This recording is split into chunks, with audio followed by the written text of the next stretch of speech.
Guys, നമ്മൾ ഇന്നും ഇന്നലെയൊക്കെയായിട്ട് നടന്നിട്ടുള്ള ചില സൈനിങ്സ് ഇങ്ങനെയുള്ള കാര്യങ്ങളൊക്കെയാണ് സംസാരിക്കാനായിട്ട് പോകുന്നത്. ഇതിൽ ഏറ്റവും പ്രധാനപ്പെട്ടതാണ് ഈസ്റ്റ് ബംഗാളിൻ്റെ പ്രവോട്ട് ലക്ര എന്ന് പറഞ്ഞിട്ടുള്ളൊരു താരത്തെ സൈൻ ചെയ്യുന്ന ഒരു കാര്യം. 26 വയസ്സുകാരനായിട്ടുള്ള താരം, ഒരു ലെഫ്റ്റ് ബാക്ക് ആയിട്ടുള്ള പ്ലെയറാണ്. അദ്ദേഹം ISL ഒക്കെ സുപരിചിതനാണ്. കാരണം നോർത്ത് ഈസ്റ്റ് യുണൈറ്റഡിലും ജംഷഡ്പൂർ FC ഒക്കെ കളിച്ച് നമുക്ക് അറിയാവുന്നതാണ്. സോ അത്യാവശ്യം ഒരു നല്ല പ്ലെയർ തന്നെയാണ് ഇദ്ദേഹം എന്നുള്ളത് നമ്മൾ കണ്ടിട്ടുള്ളതാണ്. പിന്നെ ഇദ്ദേഹത്തിലേക്ക് വരുമ്പോഴത്തേക്കും ഗോകുലം കേരള FC-ലും ഒരു സീസണിലൊക്കെ അദ്ദേഹം കളിച്ചൊരു എക്സ്പീരിയൻസ് ഉണ്ട് എന്നുള്ളതാണ്.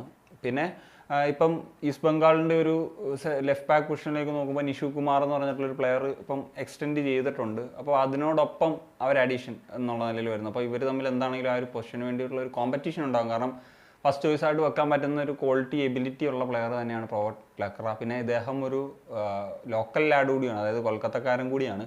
സോ അങ്ങനത്തെ ഒരു ഫാക്ടർ കൂടി നിൽക്കുന്നു. അത് പറയുമ്പോൾ ഈസ്റ്റ് ബംഗാൾ മറ്റൊരു ലോക്കൽ ലാഡിനെ സൈൻ ചെയ്യുന്നുണ്ട്. മറ്റാരും അല്ല, ദേബ്ജിത്ത് മജുംദാർ. വളരെ എക്സ്പീരിയൻസ്ഡ് ആയിട്ടുള്ള ഒരു ഗോൾ കീപ്പറാണ്. അദ്ദേഹത്തെ സംബന്ധിച്ചിടത്തോളം കഴിഞ്ഞ 2021 തൊട്ട് ചെന്നൈയിൻ FC-ലാണ് കളിച്ചു വരുന്നത്. അതിന് മുമ്പത്തെ ഒരു സീസണിൽ അദ്ദേഹം ഈസ്റ്റ് ബംഗാൾ കളിച്ചിരുന്നു. പിന്നെ നമുക്കറിയാം അദ്ദേഹം കൂടുതൽ മോഹൻ ബഗാനിലാണ് കളിച്ചിട്ടുള്ളത്. ATKയിൽ ISL കളിച്ചിട്ടുണ്ട്. സോ അങ്ങനെയൊക്കെയാണ്. പിന്നെ അദ്ദേഹത്തെ പറ്റി ഓർക്കുമ്പോൾ പ്രധാനമായിട്ട് 2 വർഷമായി ലീഗിലെ ഗോൾഡൻ ഗ്ലോ സ്വന്തമാക്കിയിട്ടുണ്ട്.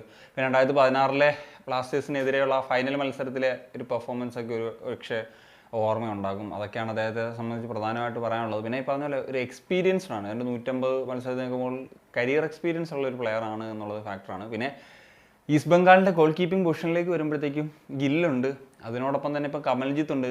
സോഫാർ കമൽജിത്ത് വേറെ എങ്ങോട്ടും പോകുന്ന വാർത്തകൾ അല്ലെങ്കിൽ അങ്ങനെ ഇതൊന്നും വന്നിട്ടില്ല. ഇപ്പം ഈസ്റ്റ് ബംഗാൾ താരം തന്നെയാണ്. അപ്പം അതുകൊണ്ട് തന്നെ ഒരു ഗോൾ കീപ്പിംഗ് ഡിപ്പാർട്ട്മെൻറ്റ് വളരെയധികം ശക്തമായി എന്ന് തന്നെ നമുക്ക് ഈ ഒരു ദേബ്ജിത്തിൻ്റെ സൈനിങ് കൂടി വരുന്ന സമയത്ത് നമുക്ക് പറയാൻ സാധിക്കും. അതുപോലെ പുതുതായിട്ട് ISL-ലേക്ക് വരുന്ന ക്ലബ്ബായിട്ടുള്ള മുഹമ്മദൻ SC ഒരു സൈനിങ് നടത്തുന്നുണ്ട്. വിദേശ സൈനിങ് മുഹമ്മദ് കാദിരി എന്ന് പറഞ്ഞിട്ടുള്ള ഒരു ഘനായൻ താരത്തെയാണ് എത്തിക്കുന്നത്. അദ്ദേഹം ഒരു ഡിഫൻസീവ് മിഡ്ഫീൽഡർ ആയിട്ടുള്ളൊരു താരമാണ്.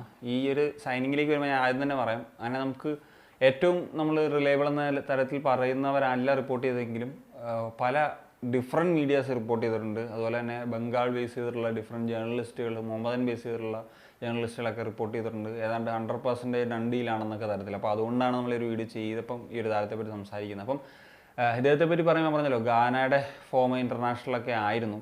അതുപോലെ തന്നെ അദ്ദേഹം വിവിധ സൂപ്പർ ലീഗുകൾ കളിച്ചിട്ടുണ്ട്. അതായത് റഷ്യൻ ലീഗിൽ കളിച്ചിട്ടുണ്ട്. അതുപോലെ തന്നെ ഓസ്ട്രിയൻ ബുണ്ടസ് ലീഗ, അസർബൈജാൻ ലീഗ്, ഉക്രൈൻ ലീഗ്, അങ്ങനെ തുടങ്ങിയിട്ടുള്ള ടോപ്പ് ലീഗിൽ കളിച്ചിട്ടുള്ളൊരു എക്സ്പീരിയൻസുമായിട്ടാണ് വരുന്നത്. സോ മുഹമ്മദിനും സൂപ്പർ സൈനിങ്സ് ഒക്കെ തന്നെയാണ് വിദേശ താരങ്ങളുടെ കാര്യത്തിൽ നടത്തുന്നത് എന്നുള്ളതാണ്. അതുപോലെ ഗോകുലം കേരള FC-യും ഒരു സൈനിങ് പൂർത്തീകരിക്കുന്നു എന്നുള്ളൊരു കാര്യം കൺഫേം ചെയ്യാം.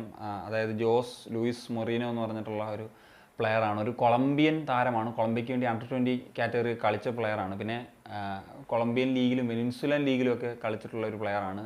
സ്പാനിഷ് ക്ലബ്ബായിട്ടുള്ള വലൻസിയയുടെ B ടീമിലൊക്കെ ഭാഗമായിരുന്നു. ബേസിക്കലി ഇദ്ദേഹം ഒരു സെൻറ്റർ ബാക്ക് ആയിട്ടുള്ളൊരു താരമാണ്. 27 വയസ്സ് മാത്രം പ്രായമായിട്ടുള്ളൊരു താരമാണ്. അങ്ങനത്തെ ഒരു പ്ലെയറാണ്. അത്യാവശ്യം നല്ല ഇതിൽ നോക്കുമ്പോഴത്തേക്കും നല്ലൊരു സൈനിങ് എന്ന് തന്നെ നമുക്ക് വിശേഷിപ്പിക്കാൻ പറ്റും, പ്രൊഫൈലൊക്കെ നോക്കുന്നൊരു സമയത്ത് എന്നുള്ളതാണ്. So that's it guys. അപ്പോൾ അത്രയൊക്കെയാണ് കഴിഞ്ഞ ദിവസങ്ങളിലെ ഈ ഒരു സൈനിങ്സിനെയൊക്കെ പറ്റിയിട്ട് പറയാനുള്ളത്. അപ്പോൾ നിങ്ങളുടെ ഒപ്പീനിയൻസ് ഉറപ്പായിട്ടും കമ്പോസ് ചെയ്യാൻ